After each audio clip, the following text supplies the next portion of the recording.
avez vu dans l'énoncé, c'est les passerelles. On va voir les passerelles et après, on va voir les points d'accès Wi-Fi. Donc, je répète, on était en train d'étudier, si vous vous rappelez, juste un petit rappel comme ça, on était en train d'examiner, bien sûr, les éléments d'interconnexion. On avait commencé par les couches les plus basses et maintenant, on a accès on étudie maintenant comment interconnecter les réseaux lorsqu'on travaille sur les couches supérieures à la couche 3, à la couche L3, à la couche IP. Alors, on appelle ça, donc, comme j'ai dit la dernière fois, on appelle ça les passerelles. Parce que, regardez, ce terme passerelle est utilisé de façon très abusive par tout le monde. Donc, il faut savoir dans quel contexte on utilise la passerelle. Donc, ici, je suis en train d'utiliser la passerelle dans le contexte de l'interconnexion. OK, donc je répète. Donc, vous pouvez avoir la passerelle, vous pouvez trouver ce terme passerelle un peu partout. C'est un terme, si vous voulez, passe-partout. Donc, ici, je suis en train de parler de la passerelle d'interconnexion. Est-ce que c'est clair tout le monde? Avant d'avancer. Parce que ce terme passerelle, on peut le trouver un peu partout. Et les gens abusent dans l'appellation des équipements. Donc ici, je parle de l'équipement d'interconnexion. Donc je répète, après avoir parlé, vous vous rappelez, on avait parlé des transceivers, on avait parlé des hubs, des commutateurs, on avait parlé des routeurs. Maintenant, on parle de la passerelle d'interconnexion. Donc, où est-ce qu'elle agit? Elle agit, bien sûr, dans les couches supérieures à la couche 3. Donc, tout ce qui est supérieur, bien sûr, en commençant par la couche transport et allant vers le haut jusqu'à la couche application.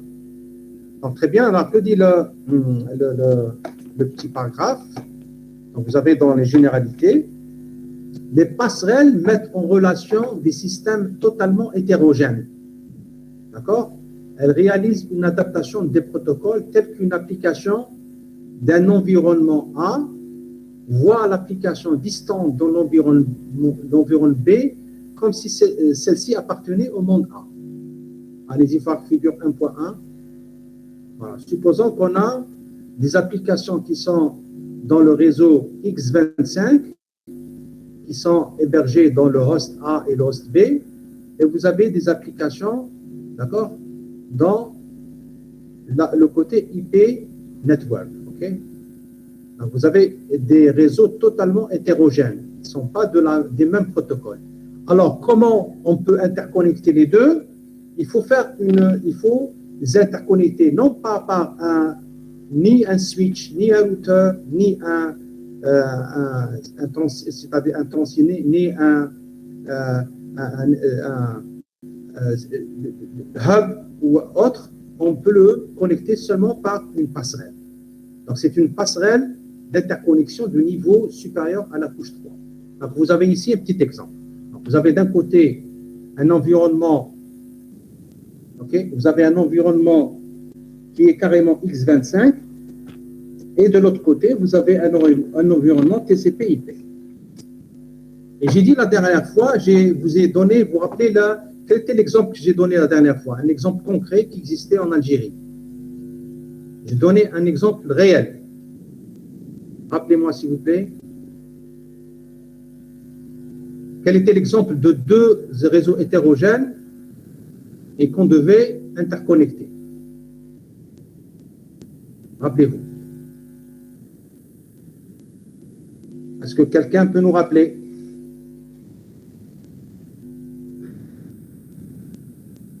Rappelez-vous, j'ai dit, je vais donner l'exemple de vos comptes CCP. Vous vous rappelez?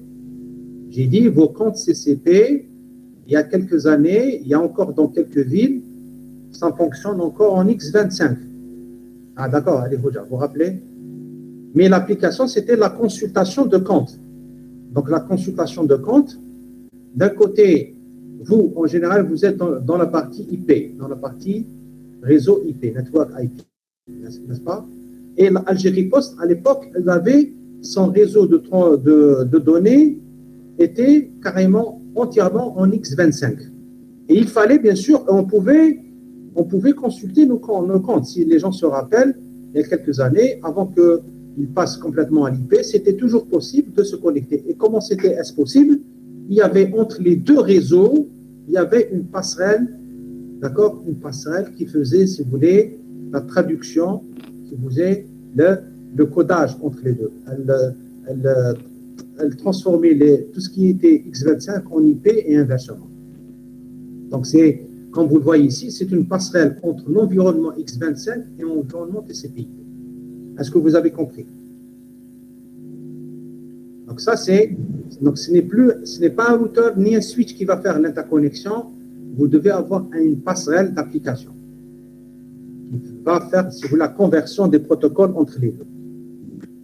Donc, ça, et en général, une passerelle, c'est un serveur dédié, n'est-ce pas? Il est spécial. Alors, toujours, pour voir si vous avez saisi un petit peu cette histoire d'interconnexion, regardez, regardez, on doit respecter, comme j'ai dit la dernière fois, de chaque côté, donc au milieu, vous avez j'ai dit que c'est un serveur. Donc, c'est un serveur qui a des cartes réseau. Il a 2 cartes réseau. De quel type? Je vais poser des questions et je note en fin de compte les gens qui participent, hein, les gens qui sont dynamiques. Alors, dites-moi, si on raisonne point de vue physique, alors dites-moi quelle doit être la carte, les cartes réseau, quel standard ou quelle norme, d'après vous? Côté... d'accord? Donc, comme je l'ai dit la dernière fois, regardez, à droite, vous pouvez montrer l'INA, mademoiselle. Vous avez le crayon, c'est possible. Vous pouvez montrer avec le crayon? Vous savez, très bien. Ah, juste avec le... Non, côté, regardez, passerelle côté, voilà. La carte, voilà. La passerelle côté IP. Voilà, très bien. Cette relation-là, il y a une carte réseau au niveau de... Très bien. Il y a une carte réseau au niveau de la passerelle. Cette carte réseau doit obéir au protocole TCP/IP côté IP. Ça, c'est une carte spéciale. C'est une carte TCP/IP, n'est-ce pas? Ça, c'est du côté réseau IP. Maintenant, côté X25. Vous pouvez aller de l'autre côté, mademoiselle, s'il vous plaît? Très bien. Là aussi, faites attention. Vous devez mettre une carte réseau du côté X25 qui n'est pas une carte Ethernet, c'est une carte X25. D'accord? Pour pouvoir vous connecter au réseau X25. Donc, cette carte X25 doit avoir les mêmes standards, les mêmes normes de la couche physique, de la couche liaison, etc. Donc, faites attention, ce que vous allez interconnecter. Donc, je répète, ce serveur qui a des applications dessus, des applications de conversion de protocole, nécessite 2 types de cartes différentes. OK? Une carte X25 et une carte de type Ethernet ou TCP/IP. Faites attention. OK? Allez, on avance. On avance, Ben Merab, s'il vous plaît. Très bien. Encore. La page suivante, s'il vous plaît. Très bien, OK. Là, je vous montre un petit peu un exemple de pile de protocole dans la figure 1.2. 1.2, hein, avant, mademoiselle, avant. La page d'avant, s'il vous plaît. On n'a pas terminé avec la pile. Avant, bien ça va. Voilà, ici. Voilà. Très bien. Donc, vous voyez, donc faites attention dans la partie... OK? Donc, on vous montre un petit peu ma pile de protocoles. Les piles de protocoles, vous devez respecter, hein, d'accord? Regardez la pile OSI dans le protocole, la suite de protocole OSI. Vous avez à chaque... on vous donne à peu près les différents protocoles, à droite et à gauche pour le TCP/IP, pour l'IP. On vous donne les formats, bien sûr. Ce n'est pas les algorithmes, les formats des couches. Hein, voilà. C'est les couches, les différentes couches de protocole. Alors, on avance un petit peu. Donc, très bien. Là aussi, on vous donne un autre exemple concret, c'est l'architecture. On vous donne dans la figure 1.3 un bel exemple d'architecture d'une passerelle WAP. WAP qui est Wireless Application Protocol. C'est un protocole, le protocole WAP, c'est un protocole, d'accord, qui est utilisé, il est utilisé pour connecter à l'Internet avec si on est avec les protocoles sans fil, d'accord. Donc, l'architecture du passerelle web et ces différents piles de protocoles sont aussi illustrés ci-dessus. Donc, Wireless Application Protocol, c'est un protocole qui a été utilisé à partir des années 1999. Donc, c'est lui qui permettait à tous les sans fil, d'accord, à l'époque, de se connecter à un serveur web. D'accord. Vous voyez, l'architecture, elle est bien expliquée. Au milieu, vous avez, donc, pour connecter un réseau sans fil avec un réseau, avec un serveur web, il fallait avoir au milieu ce qu'on appelle une passerelle WAP. C'est Wireless Application Protocol. Est-ce que vous avez compris? Là aussi, c'est un autre exemple de passerelle. Donc, ici, ce qu'on utilise, ce n'est pas un routeur ni un switch qui va faire l'affaire. C'est une passerelle WAP. Et on peut voir, détailler, si vous voulez, un petit peu la pile de protocoles. Bon, ce n'est pas assez clair à gauche, mais je vais vous dicter, vous allez voir. Donc, allez-y côté gauche, Benmera. Côté sans fil. Gauche, côté sans fil. Très bien. Quelle est la pile de protocoles? Donc, à partir du haut, à partir de la couche application, vous avez le protocole qui s'appelle Wireless Application Environment. Donc, je répète, c'est W, donc ce n'est pas très clair dans la... je vais vous dicter, WAE. Je répète, c'est Wireless Application Environment. Donc, c'est la couche, si vous voulez, supérieure. D'accord? Pour les sans fil. L'autre couche qui vient juste après, c'est WSP. Je vous dicte en même temps, hein, parce que ce n'est pas très clair dans le truc. C'est Wireless Session Protocol. Wireless Session. OK? Wireless Session Protocol. Est-ce que c'est clair? La première, c'est appelé Wireless Application Environment. La deuxième, c'est Wireless Session Protocol. La couche qui vient juste après, en dessous, c'est WTP. Je vous dicte, c'est Wireless Transaction Protocol. Je vais vous l'écrire, transaction, ok? Transaction. Wireless Transaction Protocol, ok? Ce qui vient après, Wireless TLS, pardon. WTLS. Donc, c'est Wireless Transport, je vais vous l'écrire, Transport Secure. Ça veut dire sécuriser, Secure Protocol. Je vais vous l'écrire, donc Wireless Transport Secure. Wireless Transport Secure Layer. Hein? J'ai oublié un layer. Hein?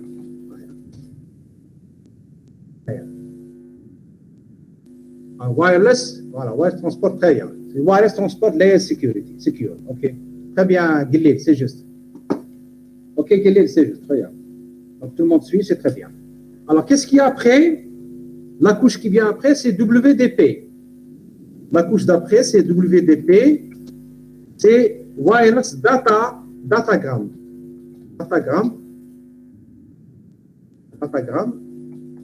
Protocol. OK? Datagram Protocol. Je répète, Wireless Datagram Protocol.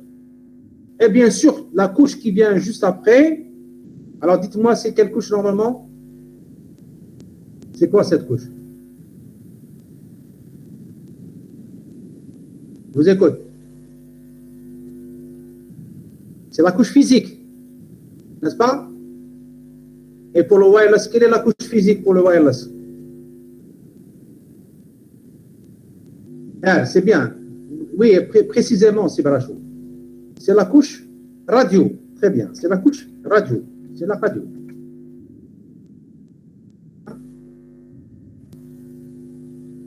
Vous avez un module d'antenne, n'est-ce pas? Un module d'antenne cette année. Oui, très bien. n'avez pas fait les modulations radio? Vous avez fait les modulations? Non. Non. Vous avez fait seulement les ondes électromagnétiques. Très bien, معلش. Donc, le type de modulation, ça peut être n'importe quoi, du QPSK, du QAM. Ok, ne vous inquiétez pas. Le moyen, c'est la couche radio. Alors, regardez bien. Maintenant, on va aller maintenant côté serveur Internet, serveur web. Allez-y. Alors, dites-moi, dans la couche supérieure, regardez ce qu'il y a. Essayez d'analyser les couches à partir du haut. Oubliez la couche tout à fait en haut, codeur WLL. Hein. Donc, vous avez la couche application, c'est la couche HTTP. Je pense que tout le monde connaît ce que c'est. Vous avez un module. Vous avez un module du web, n'est-ce pas? Très bien. Donc, c'est quoi HTTP? C'est Hypertext, c'est bien ça?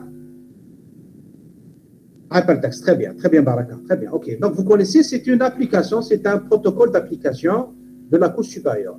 Maintenant, ce HTTP, cette couche-là, elle est encapsulée dans vous voyez très bien, elle est encapsulée dans notre couche qui s'appelle SSL TLS, qui est Secure Socket. Je ne pense pas que vous avez vu ça. Est-ce que vous avez vu ça? Socket Layer. N'est-ce pas? Vous connaissez ce que c'est? SSL, protocole? Très bien. Secure Socket Layer. Et le TLS? Le TLS, c'est quoi? Transport Layer Security, n'est-ce pas? Transport Layer Security. OK? De chiffrement, très bien, ça. D'accord, c'est bien ça. Très bien, clé 2, etc. OK? Ensuite, tout ça est encapsulé dans quel protocole? Très bien, Ben Meral, dans quel protocole? Je veux que tout le monde participe avec l'envoi des textos, s'il vous plaît. Très bien, ben, très bien. Donc, vous avez compris, mais très bien. Dans le TCP, dans le protocole de transport TCP. Et bien sûr, tout ça, il est encapsulé après, dans les couches inférieures, c'est la couche IP. Voilà, et tout ce qu'il y a en bas. OK, donc vous avez compris? Ça fait rien. Merci, Ifrasi. Très bien, vous participez, c'est très bien. Donc, vous voyez que vous avez deux environnements carrément différents, hétérogènes. D'un côté, vous avez un sans-fil qui travaille avec le WAP, et de l'autre, vous avez le serveur web qui travaille avec le HTTP. N'est-ce pas? Donc, comment interconnecter les deux mondes? C'est par une passerelle qui s'appelle la passerelle WAP. Et vous voyez très bien, on peut revenir à maintenant, voilà, la passerelle WAP. Très bien, maintenant. Regardez bien. Donc, cette passerelle WAP, son rôle, c'est quoi? C'est de faire de la conversion de protocoles. De convertir tous les protocoles d'un environnement WAP à un environnement HTTP. Vous avez compris? Et ça, c'est... En général, on n'achète pas ce genre de passerelles, on les développe. Donc, c'est des trucs... c'est un très bon sujet, par exemple, de PFE. Hein? D'accord? C'est un bon sujet, par exemple, de PFE pour faire une passerelle, par exemple, mobile 4G. C'est ce qu'on avait dans les anciens Internet. Exact, vous avez raison, Zako. Ouais. Maintenant, on a la 3G, la 4G, etc. Mais vous avez toujours quelque part une passerelle. Au niveau des opérateurs mobiles, ils ont toujours une passerelle pour passer de la 4G ou la 3G vers le monde, vers un serveur HTTP ou un serveur web. Vous avez compris maintenant? Est-ce que tout le monde a compris le rôle d'une passerelle? Monsieur. La différence avec un routeur, c'est plus intelligent qu'un routeur. Très bien. Alors, parfait. Très bien. Vous avez compris, il y a une grande différence. Grande différence entre les deux. Dans le modem, il y a une passerelle web. Ah, je ne sais pas, ça a vérifié, ça va. Je ne sais pas. Dans quel type de modem? Il faut vérifier. Elles sont désactivées, fort possible. Oui, oui, bien sûr, elles sont pas. On a développé des choses plus développées que le WAP maintenant. Bien sûr, il y a le mobile. La 3G, la 4G, avant c'était ça, les sans fil. Mais là, si vous voulez, le principe est le même. Le principe est le même. Là, vous pouvez trouver maintenant plusieurs types de passerelles. Là. Il y en a autant de réseaux d'interconnexion, de cas d'interconnexion, de passerelles. Hein. Ça, c'est pas une liste exhaustive que j'ai donnée, j'ai donné des exemples. Oui, bien sûr, CCHAB. Non, pas le WAP, hein, non, CCHAB. C'est des passerelles 3G HTTP, d'accord? C'est d'autres types de passerelles. Faites attention. Eh bien, très bien. Est-ce que tout le monde a compris? C'est bon, tout le monde? On peut avancer? Très bien. Tout le monde, si vous jouez la réponse, tout le monde. Voilà. Est-ce qu'il y a des questions? C'est bien. Albi? Ben, parfait. Parfait. OK. C'est bien. C'est bien inscrit. Les autres? OK. On avance un petit peu, Benmira.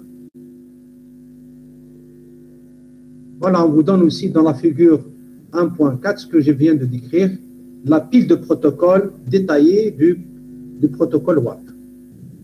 Donc, vous avez le WAA, WSP, WTP, WTLS. Ça, c'est les couches de protocole du WAP. Maintenant, si vous travaillez avec la 4G ou la 3G, certainement, vous avez dans les mobiles, vous avez d'autres types de protocoles, mais le principe est le même. Hein, le principe est le même. Donc, vous avez toujours des couches à convertir. Si vous voulez passer d'un environnement à un autre, il faut avoir une passerelle qui fait la conversion de protocole dans les deux sens. Pour aller, par exemple, de la 4G, 3G vers le HTTP, pour aller de l'HTTP vers et vice-versa. C'est ce qu'on a maintenant, ce qu'on est en train d'utiliser un petit peu lorsqu'on utilise nos portables pour accéder à des serveurs web. OK? Maintenant, examinons un autre équipement d'interconnexion, tout aussi intéressant, c'est qu'on utilise presque tout le temps, c'est les points d'accès Wi-Fi. Je sais que vous connaissez ça déjà. Ah ben, ça, Ben Osman, c'est parce que le chiffrement est plus sécurisé, c'est ça. Hein? Ça dépend des algorithmes de chiffrement, Ben Osman. Il est plus sécurisé parce que la clé, elle est plus longue, c'est tout. Hein? Vous avez un module, vous avez en L3, vous avez un module de sécurité. Inquiétez pas, elle est variable, bien sûr. En L3, vous allez avoir un module de sécurité et vous pouvez examiner en détail ces problèmes de chiffrement, etc. Voilà. OK, donc la normalisation, on vous dit définition. La normalisation du groupe de travail, vous rappelez I3E 802.11, pour les réseaux locaux par voie hertzienne, ou WLAN, Wireless Local Area Network, a donné naissance au label de produits Wi-Fi. D'accord? Les communications peuvent se faire soit directement de station à station. On va voir la figure. Très bien. Non, on revient sur le... Pardon, on revient sur le... Voilà. On explique d'abord. Mais sans qu'une station puisse faire relayer les paquets vers une autre station terminale. Soit en passant par une borne de concentration. Donc, on va les voir, il y a deux types de Wi-Fi. D'accord? Il y a des Wi-Fi où les stations peuvent travailler ensemble sans qu'il y ait besoin d'une borne de concentration. Et l'autre, on a besoin, on va voir tout à l'heure comment on va les appeler, avec les points avec infrastructure et l'autre ad hoc. On va le voir. Donc, les débits s'échelonnent d'une dizaine à plusieurs dizaines de mégabits par seconde, suivant bien sûr la technique de codage utilisée. Vous avez plusieurs types de codage utilisés dans le Wi-Fi. Vous avez FHSS, Frequency Hopping Spread Spectrum, utilisant un saut de fréquence, tandis que DSSS, qui est Direct Sequence Spread Spectrum, a recours à un codage contenu. Donc, c'est des types de codage, si vous voulez, de la porteuse radio. D'accord? On avance. Alors, je vous ai montré un petit peu un exemple de point d'accès Wi-Fi. D'accord? Normalement, tous nos modems ont des antennes Wi-Fi. Hein. Donc, on vous dit, le réseau est construit autour de bornes d'accès qu'on appelle points d'accès ou access point. Donc, les points d'accès voilà, sont reliés entre eux par un réseau Ethernet. La mise en place d'un réseau Wi-Fi consiste à insérer des points d'accès dans le réseau Ethernet, de sorte à ajouter des terminaux mobiles dans l'entreprise. On avance un petit peu, on va voir dans le schéma, ça va être plus clair. Donc ici, on vous donne à peu près quelques informations sur les normes. Donc un réseau local sans fil, WLAN wireless, est défini par la norme, on l'a vu ça déjà, I3E 802.11, n'est-ce pas? Vous avez aussi l'organisme WECA qui a certifié l'interopérabilité entre les matériels. Parce qu'il y a D-Link, il y a TP-Link, il y a Tenda, il y a pas mal, il y a Cisco, etc. Wi-Fi veut dire Wireless Fidelity. Non, c'est le nom de la certification WECA. On avance. Donc, un réseau Wi-Fi, c'est en général, nous, techniquement, on l'appelle 802.11. Donc, pour les gens, ils l'appellent généralement Wi-Fi. Alors, quelles sont les bandes? Les ondes radio utilisées. Donc, il y a les bandes de fréquence de 2, 4 gigas et 5. Donc, 2,4 gigas et 5 gigahertz. Donc, ne confondez pas entre la porteuse. Donc, vous avez la porteuse et vous avez le débit. Ne confondez pas.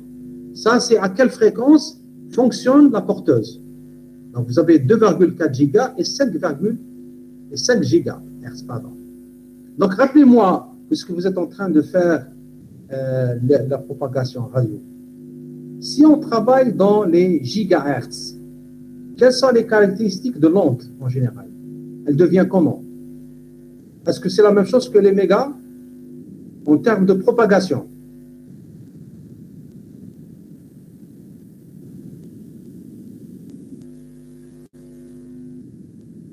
La longueur de quoi?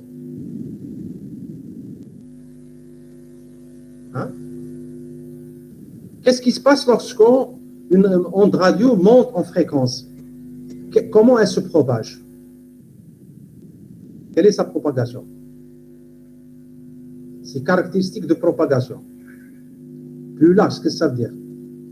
Elle devient plane? Non. Non, il n'y a pas d'onde. Sans guide artificiel. Non, je l'ai déjà fait. Non. Qu'est-ce que vous avez appris dans propagation? En radio. Non, elle se propage tous à la même vitesse, Ali. Non. Elle se propage, non, pas rapidement. L'onde à 5 MHz ou 5 gigas, on peut très bien, à peu près, oui, Ali Khouja, oui.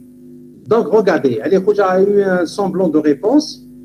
Regardez, plus la fréquence augmente, et plus ce qu'on appelle pour les antennes, plus l'onde devient directe, c'est-à-dire le diagramme de rayonnement. Le diagramme de rayonnement devient de plus en plus étroit. Donc, l'onde, elle est plus directive. Je répète, l'onde devient, si vous voulez, plus directive, c'est-à-dire plus droite. Hein, elle va ressembler de plus en plus à la lumière. C'est-à-dire comment, vous savez très bien que la lumière se propage en ligne directe, n'est-ce pas? Donc, plus la fréquence augmente, plus l'onde devient directive. Et plus elle devient directive, elle est sujette aux problèmes, des problèmes de réflexion. Donc, on doit faire attention. Okay? Plus il y a des problèmes de réflexion, donc on doit faire attention. C'est juste une petite remarque. Donc, plus l'onde elle est grande, plus elle devient directive. Plus l'onde se propage de façon directive. Et là, il faudra faire attention aux problèmes. Donc, elle est sujette aux obstacles. Très bien. Quel est le débit du Wi-Fi? Donc, ça a démarré dans les premières années 1, 2 mégabits, 11 mégabits, et maintenant, on peut atteindre jusqu'à 54 mégabits par seconde et même plus. La portée du Wi-Fi, elle varie selon la couverture, selon, bien sûr, la disposition, selon les obstacles de 30 à 300 mètres. D'accord? En général, parce que rappelez-vous, le Wi-Fi, il est fait pour étendre le LAN. Il n'est pas fait pour les très grandes distances. D'accord? C'est pour augmenter, si vous voulez, un LAN, faire de l'extension de LAN. Donc, on doit rester dans le LAN. Ce n'est pas le WiMAX. Ne confondez pas avec le WiMAX. Donc, de 300 jusqu'à 300, disons 400 mètres, c'est largement suffisant pour rester dans l'environnement de l'entreprise. Est-ce que vous avez compris? Donc, l'objectif d'un Wi-Fi, ce n'est pas d'aller vers les kilomètres. Pour aller vers des kilomètres, normalement, on va vers le WiMAX. OK? Donc, ne confondez pas. Le Wi-Fi, en général, ça va rester autour des 30, 300, jusqu'à 500. Et peut-être on peut aller des fois jusqu'à 500, 600. Ça dépend des performances des nouveaux Wi-Fi. Mais en général, on ne dépasse pas. Parce qu'on doit rester au sein de l'entreprise. On vous dit, donc, toutes les applications réseau, tous les systèmes d'exploitation réseau et tous les protocoles réseau, dont TCP/IP et Novel Network, ça c'est d'autres protocoles qui étaient utilisés avant TCP/IP, fonctionnent aussi simplement sur un réseau Wi-Fi que sur Internet. Alors, quelle est la réglementation?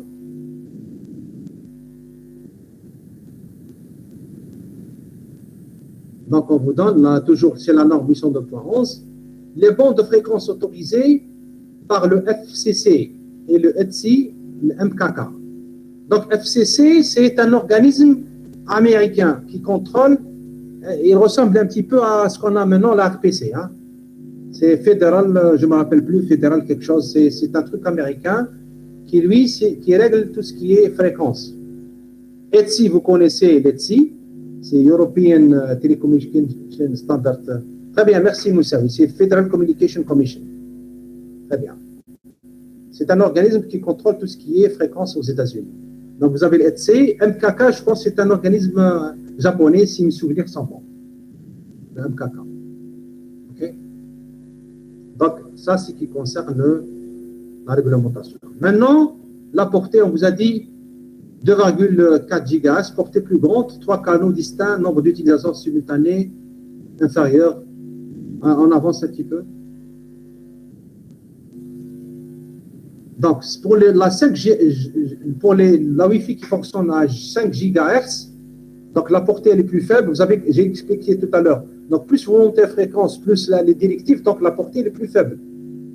Mais vous avez plus de capacité. Vous avez 8 canaux distincts avec un nombre d'utilisateurs simultanés supérieur. La puissance maximale, c'est 100 milliwatts. Vous avez compris? Maintenant, les normes. Il y a plusieurs normes Wi-Fi. Hein. Il existe plusieurs normes de la technologie Wi-Fi. Le tableau de la figure ci-dessous montre les différentes versions du Wi-Fi. Voilà. Ben Merar, merci. Ça. Alors, vous avez regardé ça. Il y en a encore qui sortent je dirais pas presque chaque année, mais selon le développement de la technologie Wi-Fi, il y a des nouvelles normes. Maintenant, on est à la Wi-Fi 6. Actuellement, on est à la 6. Hein. Donc, vous voyez très bien, la première, c'est la 802.A. La deuxième, c'est 802.B, 11.B. La troisième, 802.G, qui est apparue dans l'année 2003, avec un débit de 54 mégabits par seconde. Vous voyez là, on a amélioré donc la G. Hein. La 802.11N, elle travaille dans la 2,4 et 5 et permet d'atteindre encore des débits de jusqu'à 600 mégabits par seconde. La Wi-Fi 4. Hein. La Wi-Fi 5, elle a été ratifiée en 2014. Elle offre un débit théoriquement dépassant pour la première fois le gigabit. C'est la norme utilisée couramment sur les équipements actuels. La norme 802.11ax, la Wi-Fi 6, elle vient, je pense, juste d'être commercialisée. Cette norme, dont la ratification est prévue en 2020, va permettre à peu près théoriquement d'avoir un débit de 10 gigabits par seconde. Ah, c'est à vous de voir, Baraka. Baraka, vous avez acheté une carte Wi-Fi. Alors, je veux tout le monde, est-ce que tout le monde peut, ceux qui ont des cartes Wi-Fi à la maison, des cartes Wi-Fi, peuvent déjà voir, sinon pas jeter la notice. Monsieur, Madame. يبارك.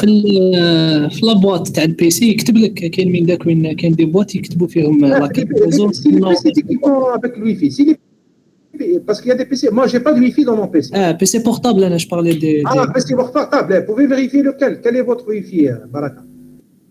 كاين انا جي في تاع ان امي موا عنده الاسي هو اللي وراهم لي هادو لي Très bien, donc c'est la Wi-Fi 5. C'est bien, Baraka, c'est bien. Donc vous êtes curieux, c'est très bien. C'est très bien. Les autres, s'il vous plaît, est-ce que quelqu'un pour nous confirmer quel Wi-Fi il a? Donc regardez bien, si vous n'avez pas encore jeté un œil sur, vous n'avez pas encore acheté, si vous allez acheter, donc vous connaissez maintenant ce que ça veut dire. Wi-Fi 11.1, 11.b, 11.g, N, AC et AX. Et je sais actuellement qu'on est dans la Wi-Fi 6. Hein. Les gens offrent la Wi-Fi 6, mais ça dépend maintenant est-ce que votre équipement peut admettre la 6. Dans vos smartphones, je sais que vous êtes tous férus de smartphones. Vous pouvez vérifier quel type de Wi-Fi vous avez? C'est possible. La 5, Mehari, merci. Ah, comment? Je ne sais pas, ça dépend de votre smartphone, si cher. Samsung ou Huawei, ça dépend. Vous avez le Redmi. Mahari, donc vous avez la 5. Debout, la 5, très bien, bien. Mirabet, la 5. Les autres, s'il vous plaît, il y a la smartphone. Donc la plupart, vous avez la 5 sur vos smartphones. Et bien théoriquement, vous avez vu, théoriquement, à bas, c'est bon. C'est bien, très bien. Ben, c'est bien si vous êtes très bien. Vous voyez que ça sert le cours normes et interconnexion. Vous voyez que vous avez besoin de connaître. Voilà. Très bien, allez, Khouja. Vous avez la 5, vous confirmez, allez, Khouja. Terachète la 5. Les autres, s'il vous plaît. Les autres. Rahmani, Sahih. Allez, c'est bon. Encore. Merskan. Rizik, c'est bon. Vous confirmez la plupart. Vous avez tous la 5. Normalement, c'est la 5. Hein. Ben Mirar, Gendouz. Mahari, c'est bien. Ben, c'est bien. Al-Khadari. Comme ça va confirmer. Je fais le lag, c'est bon. Gilil, vous avez confirmé? Tout le monde a vérifié? C'est la 5, donc c'est la 5 que vous avez. Donc la 6, c'est encore dans le... Je ne sais pas si on a commercialisé ça en Algérie, mais vous pouvez vous documenter et vous allez me dire. Vous pouvez documenter et me dire. Ben Daïkha.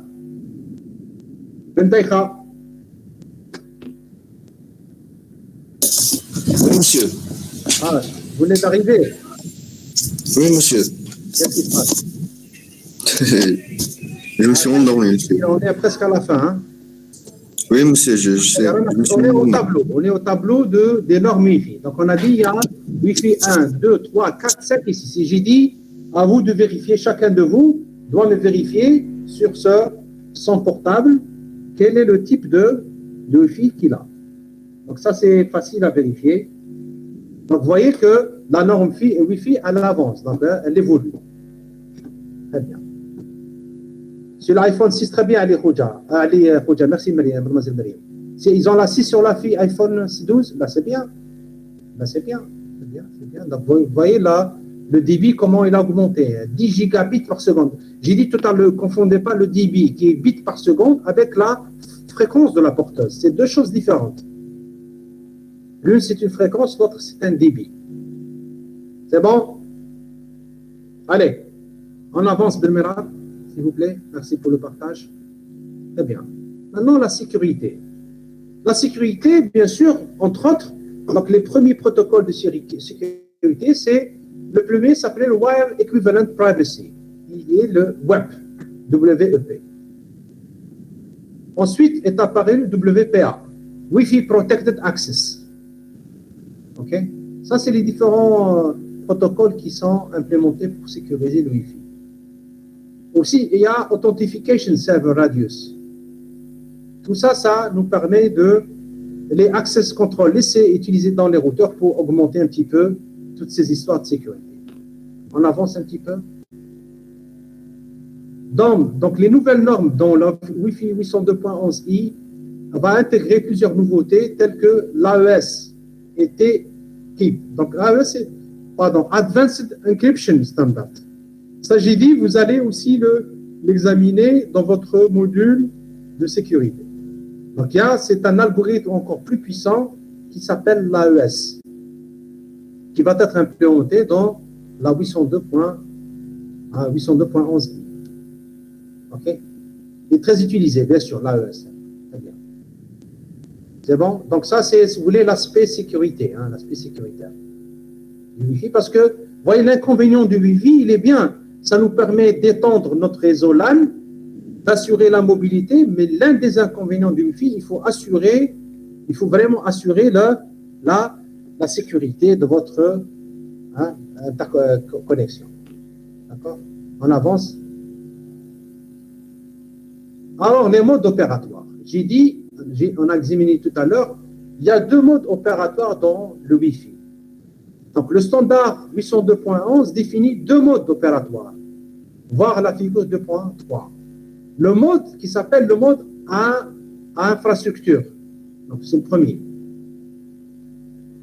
Voilà, le mode infrastructure dans lequel les clients sans fil sont connectés à un point d'accès. Ils sont généralement du mode par défaut des cartes 802.11b. Ça, c'était au départ. Donc, et pour travailler en Wi-Fi, on avait besoin d'un point d'accès. Il y a le deuxième mode qui s'appelle le mode ad hoc, dans lequel les clients Wi-Fi sont connectés entre eux, sans aucun point d'accès. Vous savez ça, j'espère. On peut voir la figure, s'il vous plaît, Delmira. Voilà. Donc, vous avez regardé à gauche, vous avez le mode infrastructure. Vous avez deux schémas, on va voir c'est quoi au juste. Il y a deux schémas. Et vous avez le mode le plus simple, c'est le mode ad hoc. Le mode ad hoc, on n'a pas besoin d'un point d'accès. Par exemple, si vous avez deux PC portables Wi-Fi, il y a possibilité de pouvoir travailler en ad hoc. Vous savez ça? Merci, très bien, merci. Vous êtes au parfum. Les autres, s'il vous plaît. Les autres. Nihari, Baraka, très bien, Terachat, Rizik. Donc, vous connaissez déjà. Ben, c'est bien. C'est bien. OK, donc le mode, ça c'est le plus facile à comprendre. Donc, vous voyez très bien qu'il n'a pas besoin d'un point d'accès. Tandis que celui à le mode infrastructure, vous regardez, vous avez deux types. Vous avez le BSS et le SSS. Alors, comme d'habitude, je vous ai à chaque fois dit, lorsque je vous donne des figures ou des graphes ou des schémas, ce n'est pas pour rien, ce n'est pas des simples dessins. Il faut savoir analyser et un petit peu décortiquer l'architecture. Alors, dites-moi, je vous laisse quelques minutes, dites-moi quelle est la différence entre le mode Distribution System, là-bas, et le mode ESS, Extended. Alors, regardez bien et dites-moi, j'attends vos réponses. Je vais voir si vous connaissez un petit peu, si vous voyez la différence du point de vue architecture. Alors, je vous laisse quelques minutes. Donc, je répète, la question est, quelle est la différence entre le mode BSS et le mode ESS?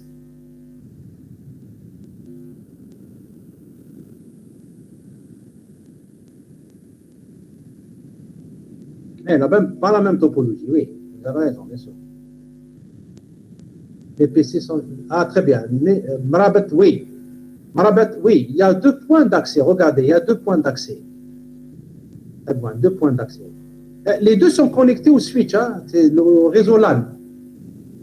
Nombre de points d'accès. Très bien, allez.